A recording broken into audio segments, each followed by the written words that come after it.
আজকের এই ব্লগটা ঋষিকেশ থেকে হরিদ্বার যাওয়ার পথে। তো সকালবেলা উঠেই আমরা ব্রেকফাস্ট করে নিয়েছিলাম, হেভি ব্রেকফাস্ট করেছিলাম, কারণ হরিদ্বার পৌঁছেই তো আর লাঞ্চ করা যাবে না, কারণ গঙ্গা স্নানের ব্যাপারটা ছিল।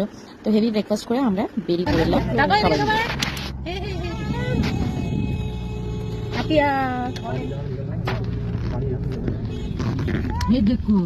এরপর চলতে চলতেই আমরা প্রকৃতির মাঝখানে দাঁড়িয়ে পড়লাম, কারণ প্রকৃতির সৌন্দর্য থেকে নিজেকে বঞ্চিত রাখা যায় না।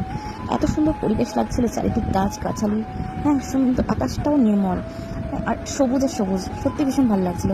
কারণ দিল্লিতে আমরা যেভাবে থাকি, মানে চারিদিকে শুধু কংক্রিট, গাছপালা তো দেখাই যায় না, নিঃশ্বাস নিতেও যেন মানে কষ্ট। তো এখানে সত্যি বলছি, এত সুন্দর পরিবেশে এত ভালো লাগছিল, যার জন্যই আরও দাঁড়িয়ে পড়লাম। আর একটু তো পোজ দিয়ে ভিডিও ফটো করতেই লাগে, তাই না? এত সুন্দর পরিবেশে তো এখানে আমিও ক্যামেরা অন করে একটু পোজ দিয়ে দিলাম। বিশুদ্ধ যাওয়ার পরেই পাহাড়ি পথ পেয়ে এইভাবে জলের দেখা নাই। এই জলটা স্বাস্থ্যসম্মত জল, এই জলটা খেলে শরীরে নানা রকম উপকার দেখা যাবে। এই জলটা কোনো পার্শ্ব প্রতিক্রিয়া দেখা দেবে না। এই জলটা অবশ্যই পান করবেন। আপনারা যখন হরিদ্বার বাড়ি বেশি আসেন তখন এই জলটা অবশ্যই পান করবেন। এই জলটা খুবই উপকারী জল, আপনারা অবশ্যই পান করবেন। আপনারা পান করছি দেখুন, কেমন? এটা হিমালয়ের বরফ গলায় জল, আচ্ছা ঠান্ডা ঠান্ডা। এটা গ্রীষ্মকালে অবশ্যই আপনারা অবশ্যই এনে জন্য পান করবেন। গ্রীষ্মকালে পথ হজম গ্যাস সমস্ত কিছু দূর হবে এই জল।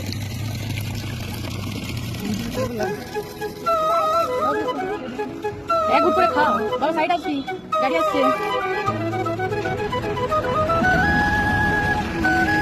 যাই হোক, পাহাড়ি ঝর্ণার জল খেয়ে মনটাকে শান্ত করে আবার আমরা বেরিয়ে পড়লাম হরিদ্বারের পথে।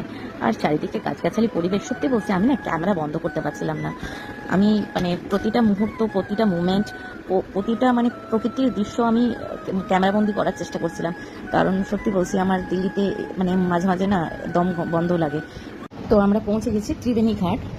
ত্রিবেণী ঘাটটা হচ্ছে গঙ্গা, যমুনা আর সরস্বতী তিন নদীর মিলনস্থল আর কি, সঙ্গম। তো খুবই সুন্দর জায়গা, আর মান্যতা আছে যে এখানে এসেও মানে স্নান করলে পুণ্য প্রাপ্তি হয় আর কি। তো এখানে অনেক মানুষজন স্নান করছিলেন, বাট আমরা এখানে স্নান করিনি গো, আমরা সিধা চলে গেছিলাম হরিদ্বার। তো এখানে যাই হোক সঙ্গম দেখলাম।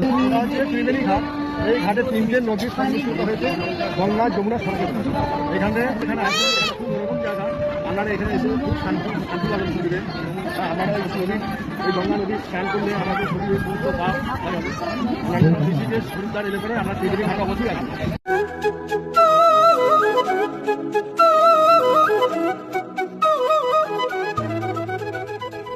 আজকের ব্লগটা এই পর্যন্ত। আশা করি আপনারা আগের ব্লগগুলোও দেখেছেন আর নেক্সট ব্লগটাও দেখবেন। তো আজকের ব্লগটা কেমন লাগলো অবশ্যই যেন কমেন্ট করে জানাবেন। ধন্যবাদ সকলকে।